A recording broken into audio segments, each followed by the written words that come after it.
Once more to the crossroads. Once more to the place where all loops begin. It's time to face your obsession once more. Let's get moving. Hey, what's going on, everyone? It's Loki Orin, and we are back at it, taking out another named formation. This one brought to you by Gamertroth 1949. So thank you, Gamertroth, for recommending L'Inferno.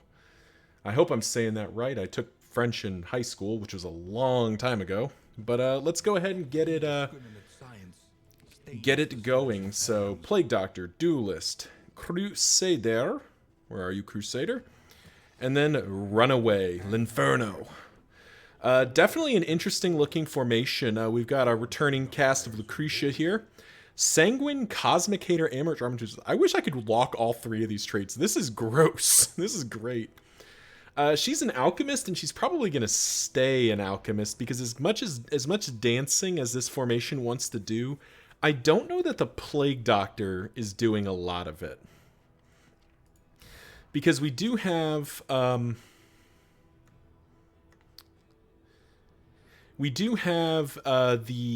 Duelist here. My recent video, I talked about the Duelist being one of my least favorite characters. But I think we will make this a bit interesting. We will be running her as an Instructrice because we do want that extra movement. But what's important here is we actually get to use some of her key skills. We do get to use things like Fléché. Touche, we'll probably pop in Preparation for now. Yeah, so we'll set up something like this, but we'll take in Sahar out as an Instructrice. It's good to have French character in the French thing. Next up is Reynaud, who we will keep as an aggressor, and we'll keep him actually kind of set up how he is, I think.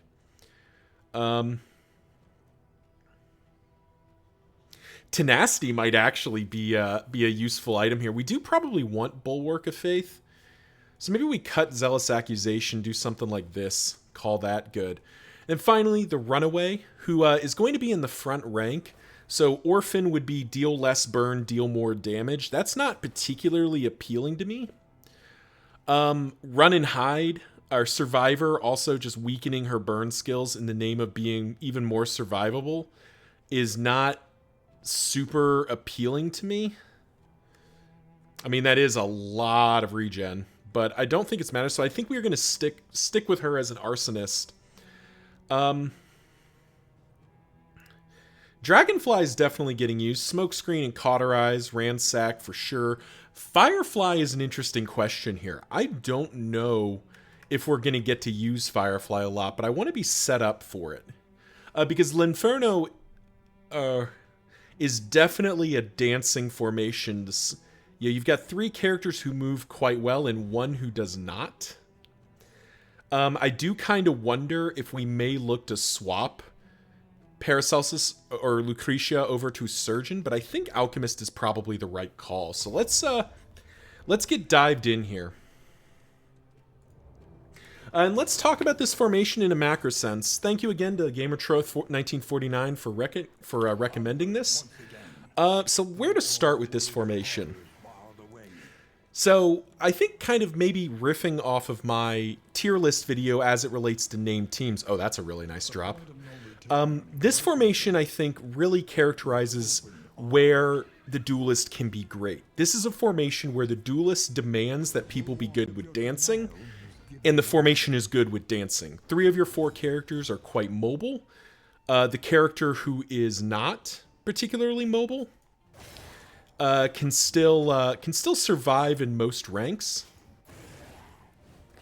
So I am quite happy with the way this formation looks. So this is a kill, so we'll take the kill out. Let us hope to finish this. So from an overall macro sense, this formation seems to set out to do something and effectively do it, which is very appealing. Moving into our Iron Triangle, stress, health, damage. Oh, we can Dragonfly twice here. That's fun. Yeah, sure. Okay. So stress, health, damage. We'll start with stress first, like we usually do. This formation, I think, is going to perform better than some of the previous ones, primarily because the The Crusader is a relatively good stress healer. Healing 2 and 1 to himself is pretty darn good. He also takes care of his own stress quite a bit. But outside of that, we're kind of lacking for stress healing. So I think our stress healing is a little bit on the mediocre side. However, from a healing standpoint, we're doing a lot better. I've talked plenty of times in the past that the Plague Doctor is just, in my opinion, the best healer. She's got 2 major healing skills. She's capable of removing dots and healing at the same time. Just overall, incredibly strong healer. And the Runaway and Crusader both provide supplemental healing. The Crusader is just a targeted heal. The Runaway requires a bleed, but that's quite appealing because it takes a dot and turns it into an advantage. Then finally, damage output, and that's where I'm not entirely sure how to read it, but I think it's really high. A lot of burn coming out of the Runaway that the Crusader can capitalize on. The Crusader hits okay-ish. He hits okay, but he's not the heaviest hitter, but he is quite durable, and that's a useful trait to have. And then Sahar can hit quite hard if she's supported, and in this formation, I very much think she is.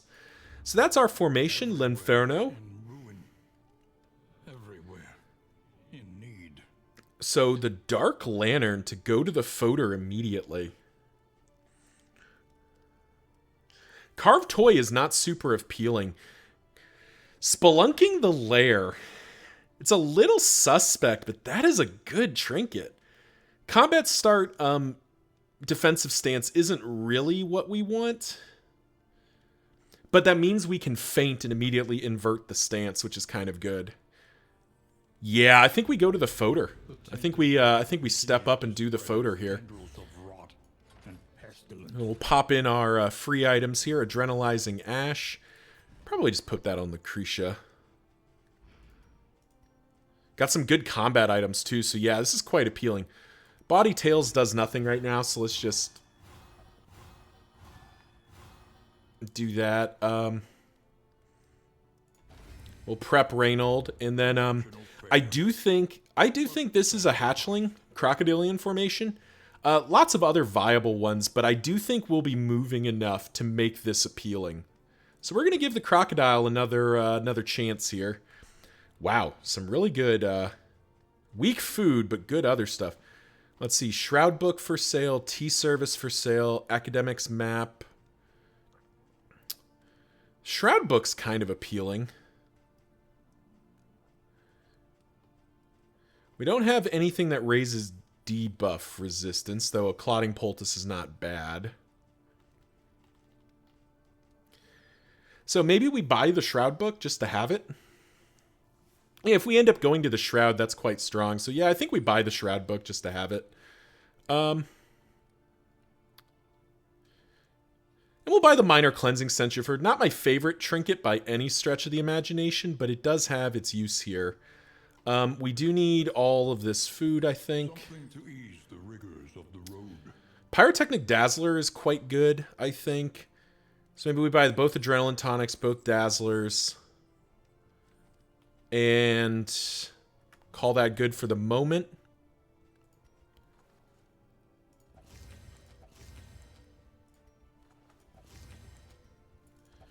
We're going to gamble that Lucretia being in the back rank a lot should be relatively okay back there. Speed 4. Probably pop the healing. No, because she's got her own targeted heal. We'll put the Dazzlers there. Heals there. Heals here. And Thunderclap Grenade there, and call that good. Planning and mindfulness. As vital to survival as sharpened steel. Alright, is there anything else we want to buy here? We could buy a couple of whiskey flasks and a whiskey bottle. Could also just gamble that we're going to see a field hospital or something. Yeah, I think we just gamble on the remaining 2. Alright, if we're facing the... If we are facing the Harvest Child, we need to be ready for that. Does probably mean Holy Lance should get its upgrade. I do think Inspiring Cry needs to get its upgrade. We do need to be able to stress heal here. Smokescreen is a pretty strong upgrade. Dragonfly and Firefly are both really strong upgrades, as is Cauterize. Cauterize might be the play here.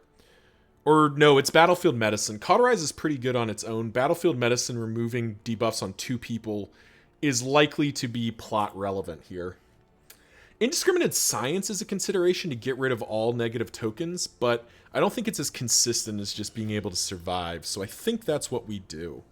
Alright, well thank you all for watching, and thank you again to Gamertruth for recommending this formation, and we will see you in the next one.